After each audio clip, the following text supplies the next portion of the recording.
RJTI Church Market Outlook, a discussion with investment advisor PAYNE. Stock and options trading carries a high level of risk and can result in the loss of all of your investment. Futures and Forex trading can result in the loss of all or more than your investment. As such, options trading may not be suitable for all investors. You should not invest money that you cannot afford to lose. On March the 3rd, 2023 through March the 6th, 2023, RJTICHARTS.com and its affiliate, investment advisor PAYNE. RJTICHARTS.com and its affiliates. I have PAYNE on the line. Hey, Andre, how are you? I'm doing pretty good. How are you, John? Fantastic. Great. Today, what we want to do is lay down what we believe is going to be another historic call in regards to the stock market.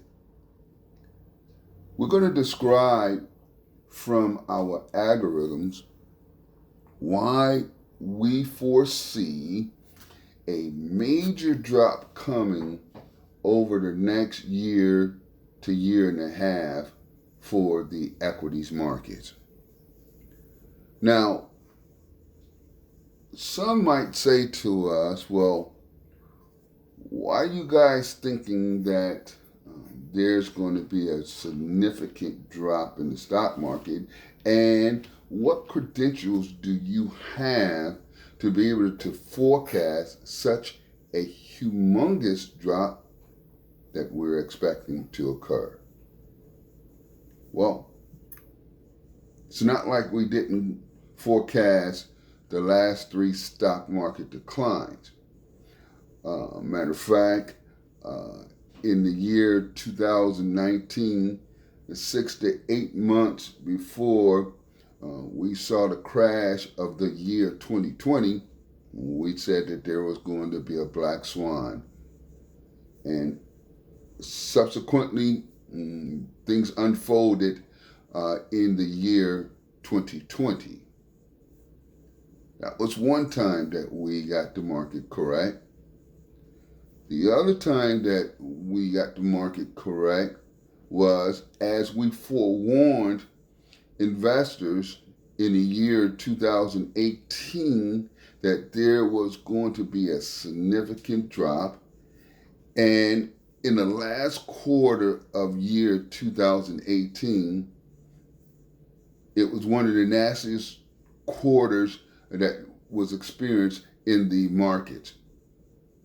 And lastly, the reason that we can talk about potential drops happening in any market, particularly the equities right now, is because in the year 2021, while the market was rallying, fund managers were going in the markets buying like there was no tomorrow. We kept signaling, hey, this market is rallying on false pretenses and it will not sustain. Well, we went on in the year 2022 to pick the top that subsequently led to us making history. In the year 2022, as we had warned, that fund managers would subsequently experience major drawdowns, year 22 represented our accuracy. Is that correct, Andre? Yeah, you're pretty on point.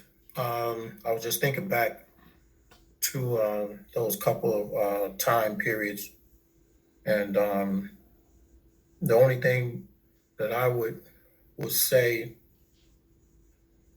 is that when the algorithms and some of our other research shows that there's an imbalance, I guess that's the best way to say it, in certain markets, or even an imbalance between the markets and the natural, cycles, pretty much, economic cycles or whatever. I'm not an academic, but I understand a little bit of that on the fundamental side.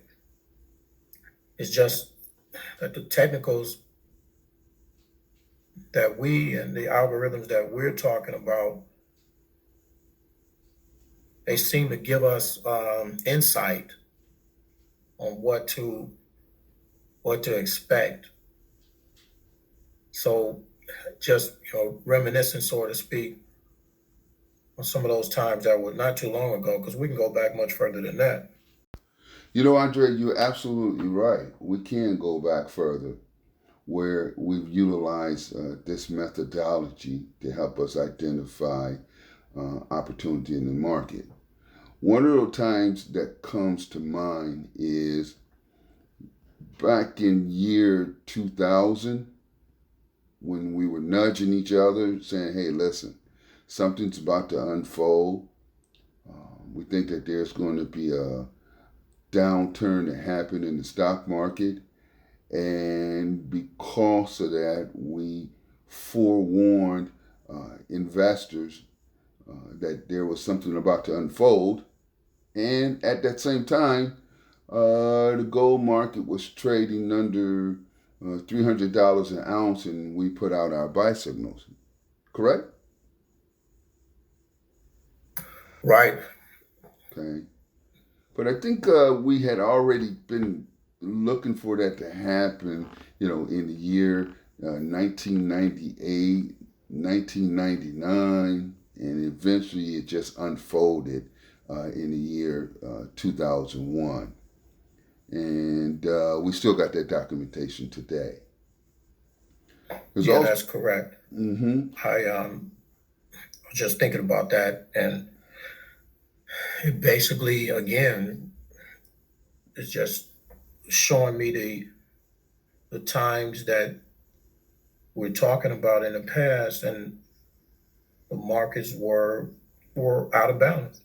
Mm-hmm. And I mean, the rubber band was stretched.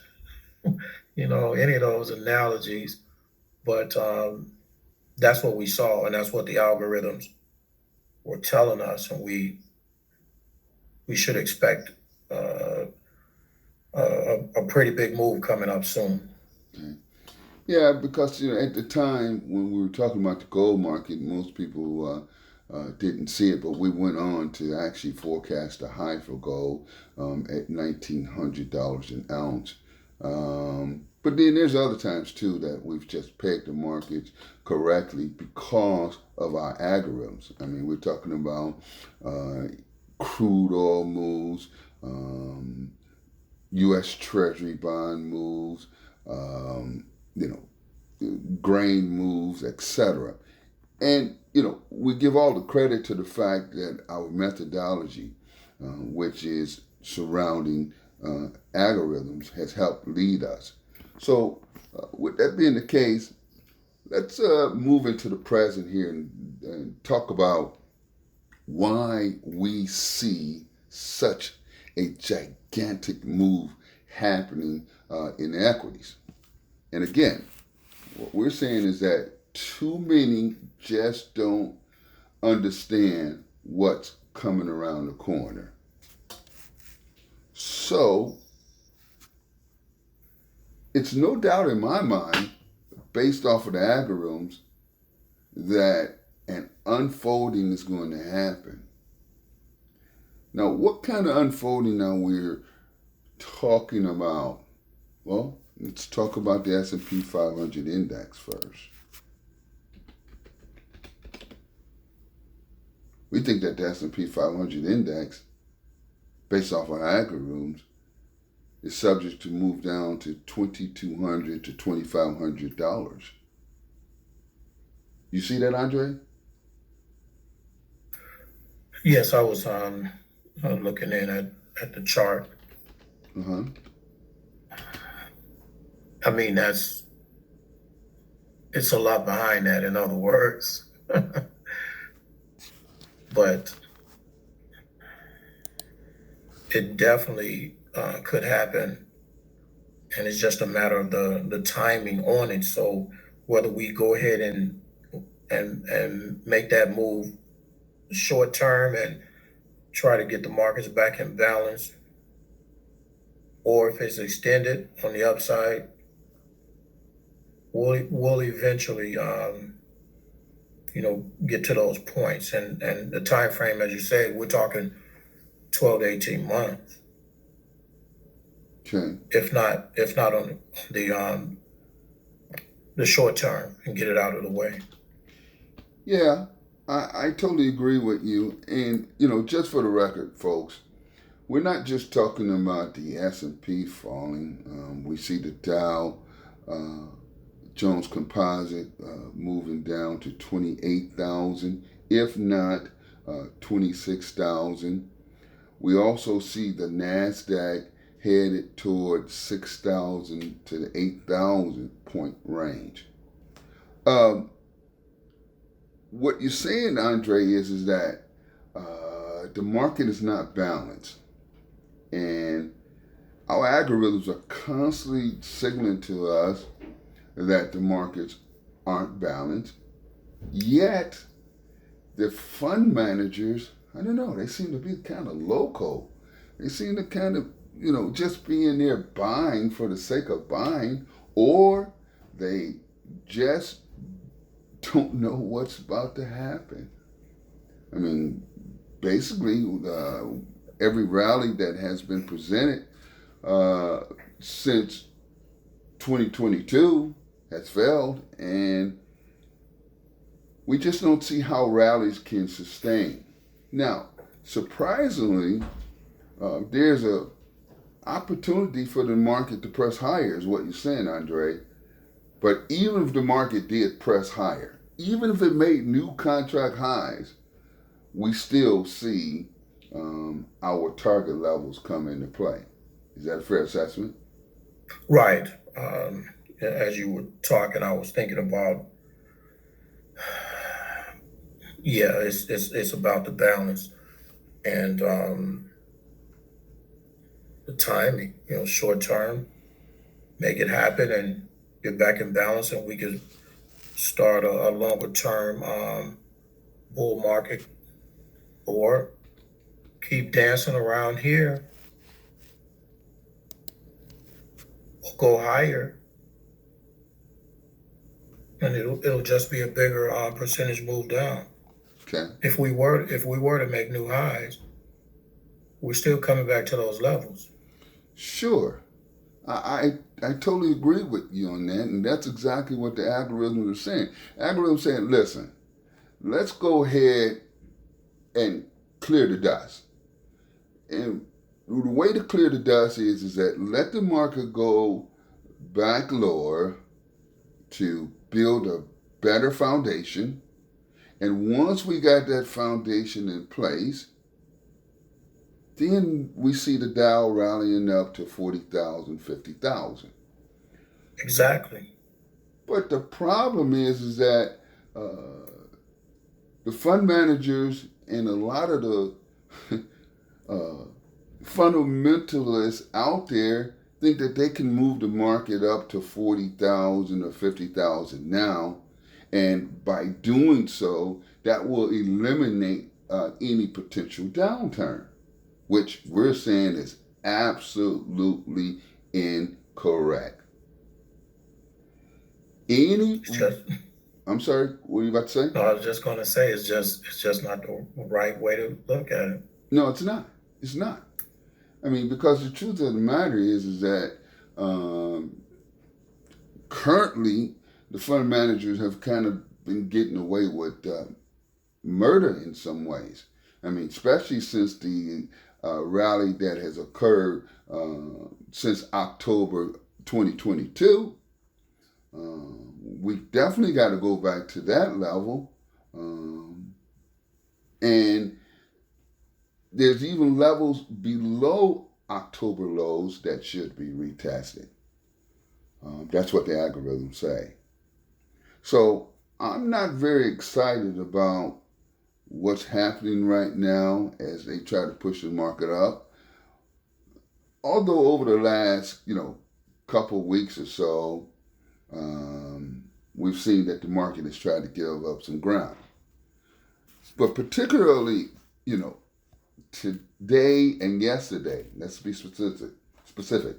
March the 2nd and March the 3rd, they've rallied this market again. And there's no reason to be rallying this market unless you're just trying to prevent it from falling, which is going to happen anyways. You agree or no? You talking to me? Yes. I was thinking about, of course, on that famous line in that De Niro movie back in the 70s, I believe. But again, on the short term, we have some levels higher that the market could reach. But I was thinking about also when you mentioned the mutual fund managers. Remember, depending on what their sort of like mission statement or objective is a better word. Some have to be pretty much fully invested in equities. You know, maybe all at all times. So technically, they can't really make the moves in and out of the market, the equities into even other markets, not just cash equivalents or bonds, but not even into other markets. So I give them that. But for the individual investor, you don't have to stay there. You can move. You just need to know when. And that's what we rely on the algorithms to tell us when to make the moves. Well, let me emphasize something. Understanding that fund managers have an obligation, to have a percentage of equities, it still doesn't bode well for the money that they're managing, because the fund managers are going to experience a bloodbath. And, even though you have to commit money, timing is very important. And right now, the fund managers are committing money, and they've just got bad timing. So I'm looking for a bloodbath to happen for them. Now, I'm simply saying to you, the algorithms are saying, hey, either you accept the declines now or you accept them later. And as I say this, I don't know why I would expect the fund managers to be able to see what's coming in the first place, because they didn't see what was coming in 1987. They didn't see what was coming in 2000. They didn't see what was coming in 2008. They didn't see what was coming in 2020. And they definitely didn't see what was coming in 2022. Even with us forewarning left and right. Hey, listen, it's about to unfold. So the bottom line is that the equities are going to head lower. And we're saying that so that we can timestamp our projections that we may make history again. Now, the reason that we see a decline unfolding, and we're talking about, over the next year to 18 months, is because, one, we are expecting the VIX to explode to the upside. The last time, or times should I say, that we put out a forecast that the VIX was going to explode, simultaneously trying to warn the fund managers, what we saw is the VIX have major pops. In 22, at the beginning of 22, we kept saying our algorithms generated a buy signal. On January the 5th, and the VIX went from 17 all the way up to 38. Prior to that, in 21, we kept warning that, hey, in June, they were suppressing the VIX, so thought that the VIX had bottomed and it was going to stay there. But eventually, by November, it popped again. We go back a little bit further when we put out about the VIX. That was in 2018. It popped from a low of 1250 up to 50. And we literally got our buy signal on the VIX, not in the month not in the year of 2020, but we actually got our buy signal based from our algorithms in 2019, and that was November of 2019. And this is why, it sealed the deal that all of our projections that there was going to be an unfolding, that there was a black swan. This buy signal from the VIX in November of 2019 sealed the deal. And the VIX went from 11 all the way up to 85. Now, what we're saying is that even though the VIX, as of this messaging, is trading at 1849, there's going to be another pop in the VIX. The pop in the VIX could actually duplicate what we saw in 2020 when it ran up to 85. Fund managers won't be able to see this coming. We see it because we know what our algorithms are saying. If we don't get to 85, we do believe a minimum of 50 to 60 should trade in the VIX.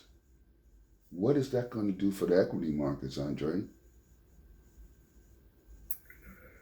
It could be a bloodbath, something you said earlier, and it's what the old timers always say anyway.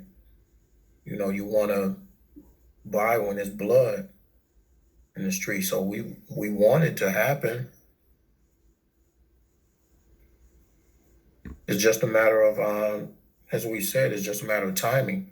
It can play out, it can start soon or short term, or it can play out a little bit longer. But either way, we can get in balance. Because the way I look at what I'm, picturing as balance and the VIX looks like we are in balance. So I can't see the balance. So maybe if we can get some economists or some analysts to chime in on that picture that I have, that we're out of balance, but the VIX is trading like we are in balance. So maybe I can be enlightened to see it a different way.